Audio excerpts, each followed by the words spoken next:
Quel match, que dire de plus si c'est pas merci au Betis qui est venu égaliser à la dernière minute, plus précisément au monsieur qu'on appelle Bellerin. Le Real Madrid ne doit pas s'arrêter de dire merci au monsieur qu'on appelle Lunin aujourd'hui, car vis-à-vis de ce match, il était monstrueux. Regardez les arrêts, tellement le gars était extrêmement fort, il n'a pas tardé les sorties hommes du match. Sur un digne classement qu'Abeloa a eu à proposer aujourd'hui, on constate directement que le Betis a fait pareil. 4-2-3-1. Au Real, on voit 4-2-3-1. Les gars ne voulaient même pas laisser une faille. Si on vient en termes de possession, que ce soit la première période ou la deuxième période, le Real était un peu supérieur. Sur un match assez équilibré au début, le Real Madrid a eu la possession mais sans énormément de danger au départ. Ça n'a pas tardé, but du Real Madrid par Vinicius Junior. Alors, une ouverture de score vers la demi-heure. Le jeu après une action collective bien construite. Malheureusement, il y a seulement eu un seul but vis-à-vis de cette première période. Sans toutefois oublier qu'en termes de jeu aujourd'hui, moi j'ai pas ressenti Mbappé, même Vinicius, même si le gars essaie de créer. Et si on peut regarder Trent Alexander-Arnold, moi j'ai aimé son match aujourd'hui. Le gars était en train de donner les passes comme il le fallait. En termes de milieu, c'était extrêmement construit. Mais on doit se dire la vérité, Kylian Mbappé, son match aujourd'hui, les gars, ça ne convainc pas. Mais Vinicius Junior aujourd'hui, j'ai vu qu'il était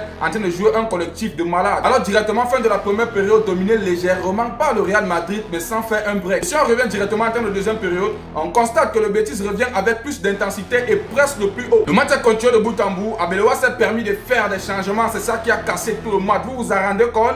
Les gars sont allés jusqu'à la dernière période, jusqu'à la dernière minute, je vais dire, à la 94e minute, si je peux encore bien préciser. Le Betis n'a pas tardé d'égaliser sur une transition rapide, un coup de pied arrêté. La défense madrilène était un peu passif. On constate directement que le Real pousse à la fin du match, mais manque de réalisme, les gars. Le Betis reste solide défensivement jusqu'au coup des sifflets final. Vraiment, ça se prouve à quel point les gars sont largement partis pour la saison blanche.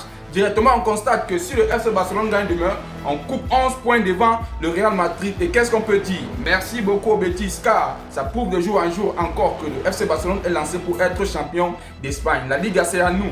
Félicitations au Betis, car ils ont montré de quoi ils sont capables. Et tiens encore à préciser, s'il n'y avait pas l'unique vis-à-vis de ce match aujourd'hui, non, le Real devait prendre sa dose, même si les gars dominaient en termes de première période. Et ils doivent extrêmement remercier la personne qu'on appelle l'unique. Sans toutefois oublier les pénaltys qu'il y avait aujourd'hui, les gars n'ont pas donné. Il y avait beaucoup de fautes, mais on n'accordait pas. Je vous assure, moi je ne savais pas que le Betis pouvait faire quelque chose de bon. Mais comme on dit toujours, il ne faut jamais sous-estimer. Et alors directement, ils ont arraché le nul et ça fait du bien. N'hésitez pas à vous abonner et de partager au maximum, car c'est ça qui fait le référencement. Et on se dit à plus pour une nouvelle vidéo.